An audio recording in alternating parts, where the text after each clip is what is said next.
Hey, when's the last time you failed? I mean, really blew it. You do fail, don't you? This is Tad Fulford with Rise Up in Real Estate. Today I want to tell you, first of all, that you need to be failing more. And second of all, 3 things that you can do to use failure to your benefit.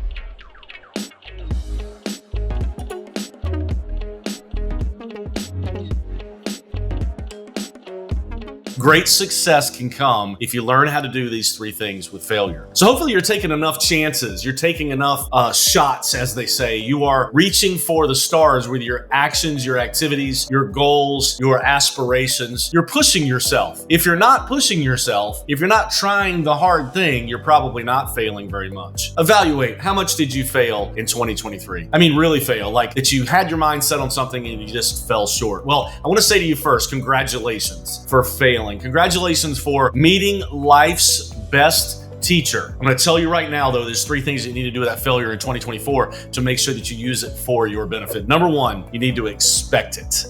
You need to know that if you are pushing the envelope, if you are shooting for the stars, if your goals are big enough, if your aspirations are large enough, you need to expect to fail some. You just need to expect it. You need to know that not everything that you try, not everything that you attempt to do, not everything that you push for is going to be a win. If it is, again, you should look and see if you're trying hard enough. Some of the greatest people that you've ever heard of, Tiger Woods, Michael Jordan, all the great scientists, all the great composers, they failed way more than they succeeded. We just happened to see all of their wins on television and in the record books, but they failed way more. Number 1, you should expect to fail. Number 2, when you fail, you should embrace it.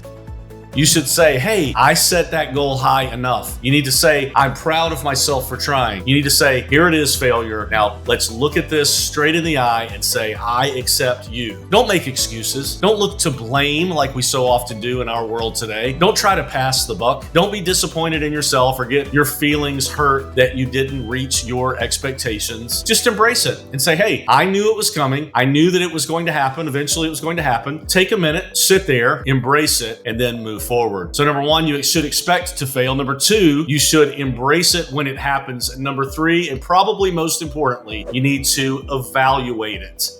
Once you've failed, you need to take a step back and you need to say, why did I fail? Was my goal just too big? Were my procedures just not accurate enough? Was I not totally devoted? Was my effort not where it should have been? Was it focused in the wrong direction? Did I have unrealistic expectations? Did I think I could do something that I'm really not capable of doing? You have to evaluate the failure. My recommendation too, as a special note, would be to have an accountability partner, someone that you like and that you trust that can evaluate the failure with you. Have someone look at it from a 30,000-foot view and say, hey, you failed, and here's why I think you failed. Now, the reason that you evaluate these failures after you've expected it and you've embraced it and you take a moment to evaluate it, the reason you've done that is so that you can maybe, number 4, I'm going to add this as a bonus, eliminate it.